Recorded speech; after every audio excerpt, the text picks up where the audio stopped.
Before diving into this incredible story, remember to subscribe to the channel and turn on notifications. Here, every story has something to say, and you won't want to miss a single one. In the Grand Whitmore mansion, a symbol of elegance and tradition, Eleanor Whitmore reigned supreme. Every room exuded the order and hierarchy she imposed. Yet, behind her noble demeanor and icy smile, hid a heart closed to the emotions of others, especially when it came to Marcus, her grandson. Marcus was only 12 years old when she began to sow doubt and shame around him.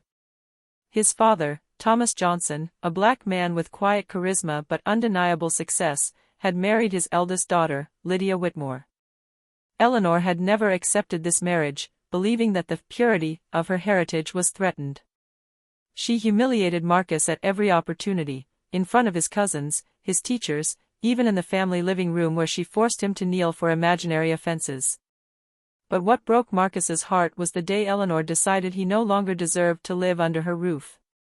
Without warning, she ushered him out of the house, his belongings into damp bags, and slammed the door behind him with a cruel smile.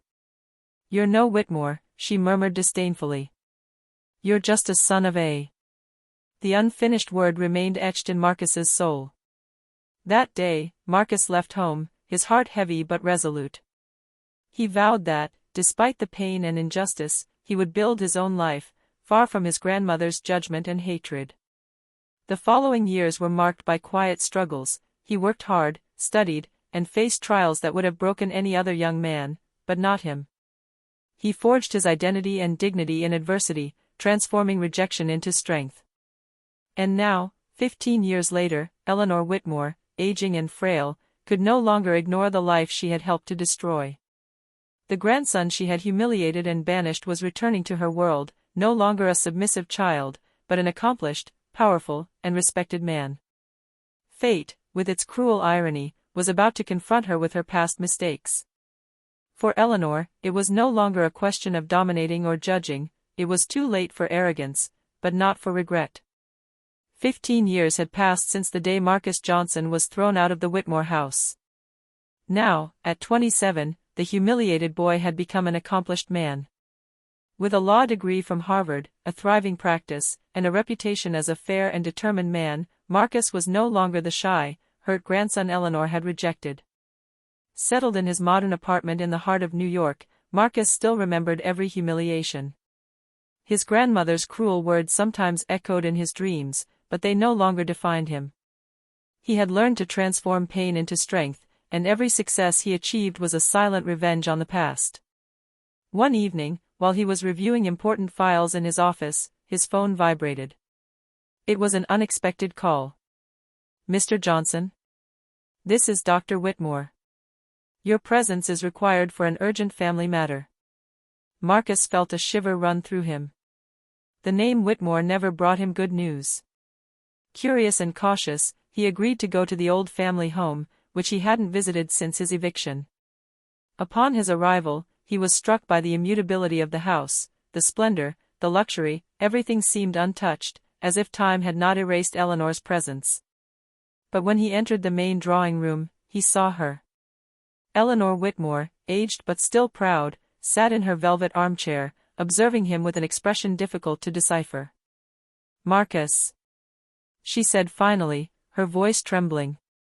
I never thought you'd come back." Marcus, with a direct gaze and a calm voice, replied.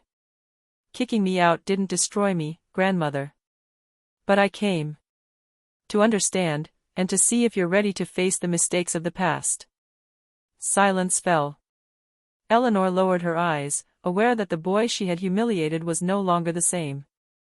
What she saw before her was not just a grandson returned, it was a man who had transformed every wound into strength, and who would not forgive her easily.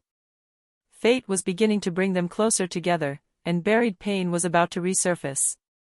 In the days that followed, Marcus remained in the Whitmore house, not out of obligation, but by choice. Each room he walked through reminded him of the humiliation he had suffered, but also of the strength he had forged since. He observed the walls decorated with family portraits, the Persian rugs, the sparkling chandeliers. Everything seemed both familiar and foreign. Eleanor, for her part, was strangely silent. She watched him, unable to hide her guilt. Her once hard and domineering eyes now betrayed a mixture of fear and shame. She realized, for the first time, that the power and authority she had always believed to be immutable had never been so fragile. Marcus spoke one evening in the grand salon where he had been humiliated so many years before. "Grandmother, you chased me away because you didn't accept who I am, and I suffered. But I am here today not for revenge, but so that you understand the impact of your actions."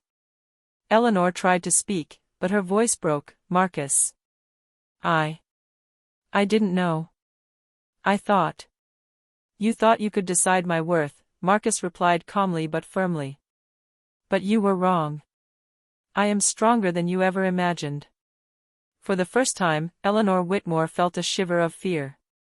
She realized that time had not only transformed Marcus, it had also reversed their roles. The one she had believed to be weak and insignificant had become a powerful, respected man capable of confronting her with her mistakes.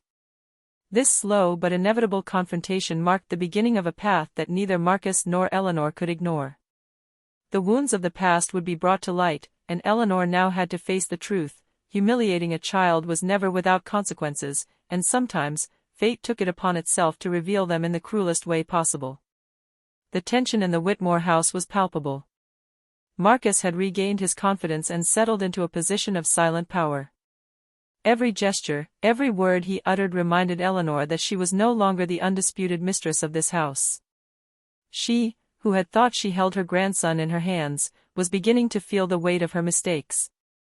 One morning, Marcus received a letter from the family business. Whitmore Enterprises, once run by his mother's father, was facing a financial crisis. The shareholders were worried, and some were calling for a change in management. Marcus immediately saw an opportunity to take back control and prove that he was not only a successful man in his personal life, but also capable of turning around what had been left to ruin. "Grandmother," he said, entering Eleanor's office, "the company needs a leader who can make the right decisions. I can help, provided you agree to acknowledge your mistakes toward me." Eleanor, surprised and unsettled, stammered, "Marcus. I don't know if." He cut it gently but firmly. "You've had 15 years to reflect on what you did to me. Now it's your turn to trust me, or suffer the consequences of your pride." It was a turning point. Eleanor understood that Marcus now held power, not through resentment or hatred, but through competence, determination, and legitimacy. She, who had spent years humiliating and rejecting her grandson, now had to depend on him to save what she had built.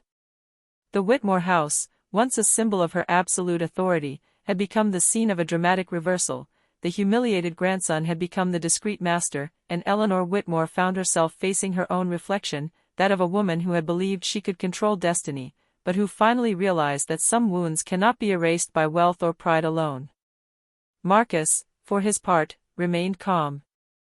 Every decision he made, every word he uttered, solidified his position. He was no longer the submissive child, he was now a man whose return commanded respect, and lesson after lesson, Eleanor had to accept that she was no longer at the center of family control. The Whitmore house, once a place of pain and humiliation for Marcus, was now silent, almost solemn. Days had passed since his return, and Eleanor Whitmore felt the weight of her past mistakes with every passing minute.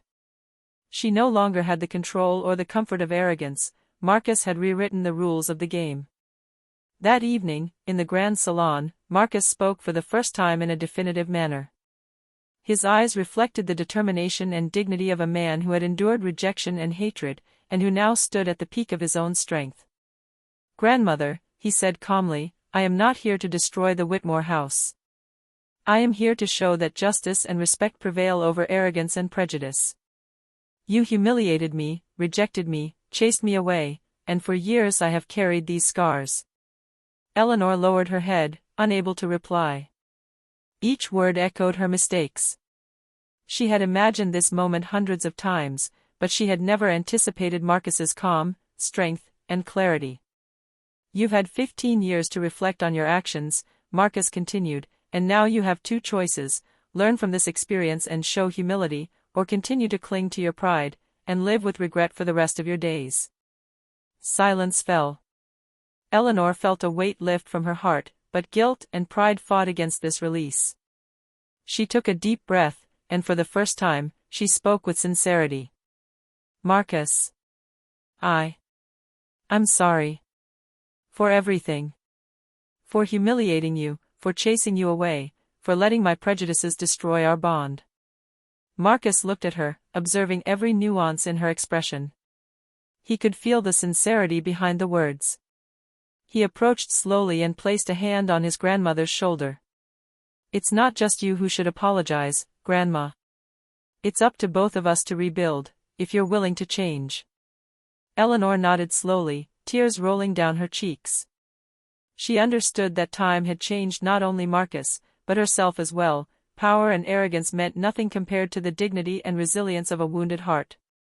That night, in the silence of the Whitmore house, a broken bond was mended. Marcus had won far more than revenge. He had demonstrated that true strength lies in dignity, patience, and justice. And Eleanor Whitmore, for the first time in years, learned the hardest lesson of her life: respect and love cannot be bought, they must be earned. The past could not be erased, but the future had just opened up, offering Marcus and Eleanor a chance for redemption, understanding, and finally, peace.